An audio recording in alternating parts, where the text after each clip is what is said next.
So you feel like you're improving, you're getting in the practice, and you're seeing yourself get better, but you're still stuck in your rank. So what's really going on? What's going on, ProGuides fam? It's Kangas, and welcome to another episode of Improvement Saturdays, where each week we cover a fundamental aspect of tactical FPS shooters so that you can understand Valorant at a higher level. Today, we're covering the most basic aspect of this series, which is to understand improvement in relation to competitive shooters. We've talked about mindset and consistency in the past, and this whole series is intended to help you improve and climb the ranks. Yet one thing that we've noticed is that lots of people in the community have a misconception about improvement, and end up falling short of their goals or spend much more energy than necessary in achieving them. That's why today, we're clearly defining how improvement functions for you as a player, and how you can truly reach the rank that you're shooting for.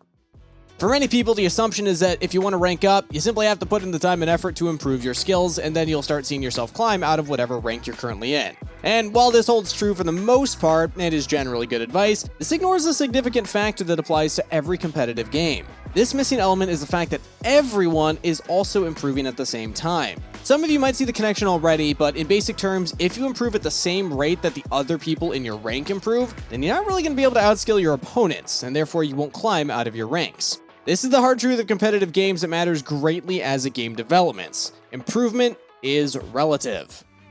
For example, if you were familiar with CSGO back when it first came out, you would also likely know about the legendary 87 win streak that NIP had as the game was in the early stages. Back then, NIP was a roster of players that were simply untouchable in the game, and they were the undisputed best team in the world. Yet, if you were to look back at the games from the early stages of CSGO and compare it to pro teams today, you would also realize that current pro teams are way better strategically and skill-wise. That's not to say that NIP never improved after that point, though. NIP today would probably also crush their past selves easily. In fact, one could even argue that semi-pro teams in today's scene could probably beat 2013 NIP. But if you went back to 2013, none of these pro players today could square up with that Ninjas in Pajamas roster.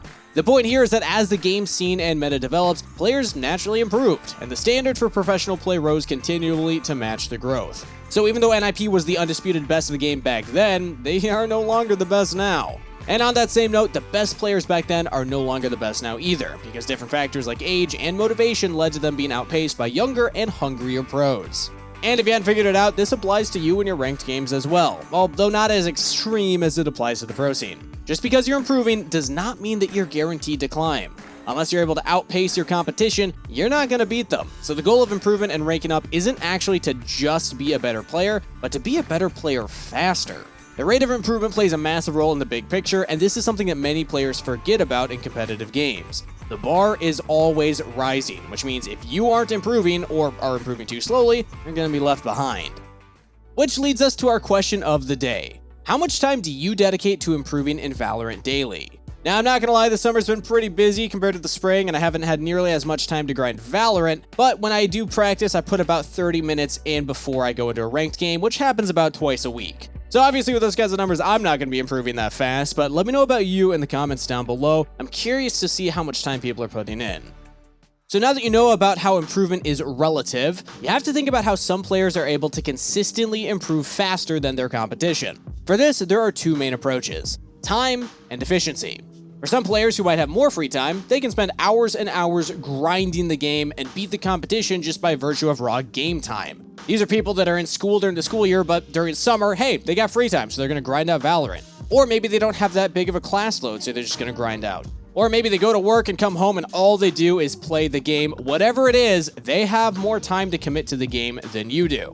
After all, if the average player in the rank only plays, let's say, 2 hours a day, then if you're a gamer that spends 3 hours, you have an advantage. Yep, at the same time, this of course is not foolproof, because you also see some players who spend hours playing but still remain hard-stuck and unable to progress. On the other hand, efficiency is also an important factor in outpacing your competitors. If the practice you do is higher quality and well-suited for you, then in 1 hour, you could feasibly improve more than somebody who spent 4 hours improving without correct efficiency.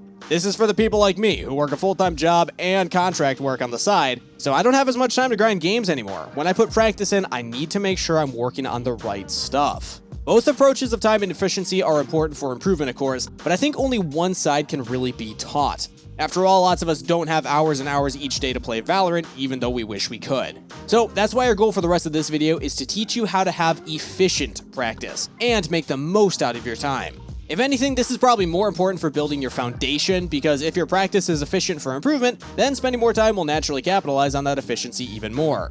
If your 1 hour is worth 4 hours of practice to others, then in 2 hours, you achieve what they would in 8. So efficiency is hugely beneficial, and the hard part is just figuring out what is actually efficient. And of course, improvement is relative to every person, so I can only cover some big picture concepts that can help boost your efficiency. But if you're really serious about improving and gaining the most improvement for your time, I greatly encourage you to check out our website, ProGuides.com, because you can just chat with a rating or immortal level coach one-on-one, and they can actually go over your specific gameplay. That'll help it a lot more than I can covering these general topics in a YouTube video, but hey, go check it out if that sounds interesting. But for what I can teach you, one of the biggest changes anyone can make towards improvement is to just build a proper mindset. Now, we covered this in depth during one of our early episodes of Improvement Saturdays, but I think it's a good idea to relate it to efficiency of improvement. A lot of time people tend to blame outside factors such as bad teammates or just unlucky timings to then justify bad performances or a loss. And while some of these complaints are true at times, many people turn it into a habit to look outward for reasons. But in reality, we can always improve the way we approach a situation. Even pros are not exempt from this rule. No matter the position that you're in, there's always something you could have done that might have given you a better chance. So by focusing on the negative aspects of your teammates' errors or the unluckiness of a situation, you're just distracting yourself from considering how you could have played better. That's why if you want to build a proper mindset for improving efficiently, you need to be a master of analyzing your own gameplay. Should I have peeked him there? Did my utility actually help me? What could I have done better to change the outcome? Gotta start asking yourselves these kinds of questions. When you're able to spend more time thinking about your own play, you'll naturally learn more about your shortcomings and what you need to improve to win the next time. And that leads us to the next point, which is the necessity of intention in building efficiency. If you aren't intentional about your practice, then you likely can't target your weakness and build your strengths. Think of it like this. If your problem is not being comfortable with your agent abilities, then heading into a deathmatch doesn't really help you fix that. If your movement is weak, then standing still in the range while shooting bots won't help you much either. You have to know what you're trying to improve, and preferably know a good way to improve it. Again, our coaches can help with that, and some guides, including our own on this channel, can also give you some ideas. Our goal is to manage your practice so that you're actually improving on what you need to improve on. Remember that your time is limited, so unless you have a lot of extra time to indirectly improve your aim by deathmatching constantly, it's probably better to just have a solid routine in the range. And another big mistake that people make with practicing is that they treat it as something to be autopiloted, as if just by shooting a bunch of bots, they'll improve. And I can't believe I gotta say this, but this is just not true. Effort is incredibly important, and if you don't have the energy to practice well, then you're more at risk of developing bad habits in game than anything else. As the saying goes, practice doesn't make perfect. Perfect practice makes perfect. Treating practice lightly won't help you in game when pressure is high. If you can't play perfectly in practice, then you definitely won't play perfectly in game. So if you want to improve efficiently, make sure that you enter each practice session with the decision to give it your all.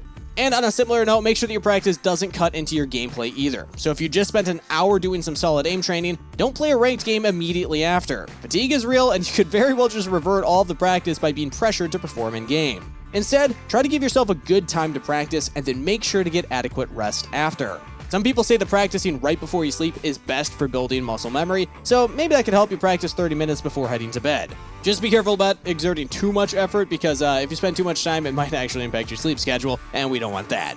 Regardless though, give yourself time to practice as well as time to let the practice sink in. More than anything else, this will help you start to notice results over time. Now, improvement is a topic that's very vague and hard to be specific with, so I just hope this video helped you get a better grasp of how improvement functions in competitive games, and also how you can maximize your efficiency with practice. If you did learn anything new, please leave a like and subscribe to the channel. It really helps us out growing and continue bringing you content just like this. That's it for today's video, so as always, best of luck on the grind, everybody, and I'll see you in the next one.